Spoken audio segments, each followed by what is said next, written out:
Next is again classification of acids. In next category we are going to deal with the classification on the basis of strength.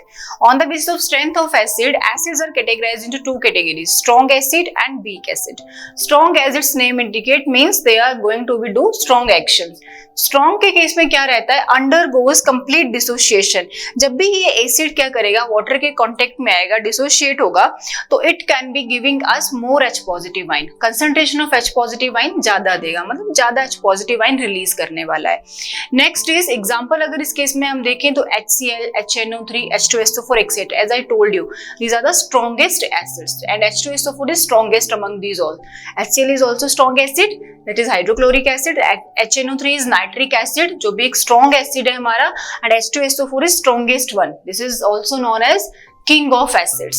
Another if we talk about weak acids, तो weak के case में क्या होगा बेटा, the dissociation of this H positive ion. जब भी हम क्या करेंगे, H positive ion dissociate होगा, we are dissolving that particular substance into water. तो जब वो dissociate होगा तो complete dissociation नहीं देगा हमें, partial देगा. ठीक है, कुछ H पॉजिटिव आयन क्या करेंगे, डिसोशिएट होके वाटर में आएंगे, नॉट ऑल. तो जब पार्शियल डिसोसिएशन होगा then acid will be termed as weak acid. Example we can see carbonic acid H2CO3, acetic acid CH3COO and phosphoric acid H3PO4 etcetera. तो ये जो हमारे पास एसिड्स हैं, ये वीक एसिड्स हैं. जब भी इनको वाटर में डाला जाता है, जैसे कि अब बात करूं एसिटिक एसिड की, तो here it is written over CH3COOH. इसमें हमारे पास अगर देखा जाए तो हाइड्रोजन काउंट करके 4 हाइड्रोजन हो रहे हैं. 3 है CH3 के केस में H3 and 1 is COH. But जब ये बेटा डिसोशिएट करता है वाटर के केस में, तो it is not going to dissociate its 4 hydrogen, सिर्फ only 1 hydrogen is going to dissociate. O के साथ जो H लग रखा दैट विल बी डिसोशिएटेड. तो जब ये पार्शियल डिसोशिएट कर रहे हैं, सारा H पॉजिटिव डिसोशिएट होके नहीं मिल रहा वाटर में, then these are called as weak acids. तो this is on the basis of strength. तो ये स्ट्रेंथ कैसे डिफाइन होती है, let's see. Relative strength of an acid can be compared in term of degree of dissociation.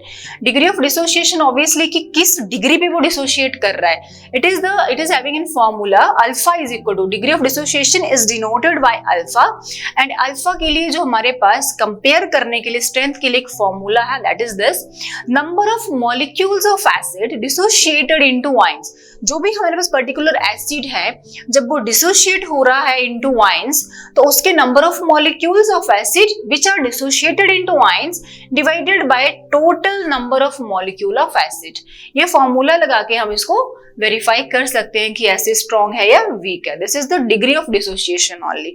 Next is, अगर देखा जाए कि फॉर स्ट्रॉन्ग एसिड्स के लिए जो अल्फा का वैल्यू रहेगा, डिग्री ऑफ डिसोसिएशन का वैल्यू रहेगा, दैट इज नियरली 1 और 100%. बहुत ज्यादा क्या देने वाला है हमें, H पॉजिटिव आयन देने वाला है. For strong acid alpha will be 100 only, okay, and for weak acids it will be less than 30%. तो मतलब 70% क्या रहेगा, एसिड अपने पास रखेगा अपना H पॉजिटिव आयन, 30% क्या करेगा, डिसोशिएट करके देगा. तो ऐसे कंपेयर करके with the value of degree of dissociation we can come to know which one is the strongest acid and which one is the weak acid.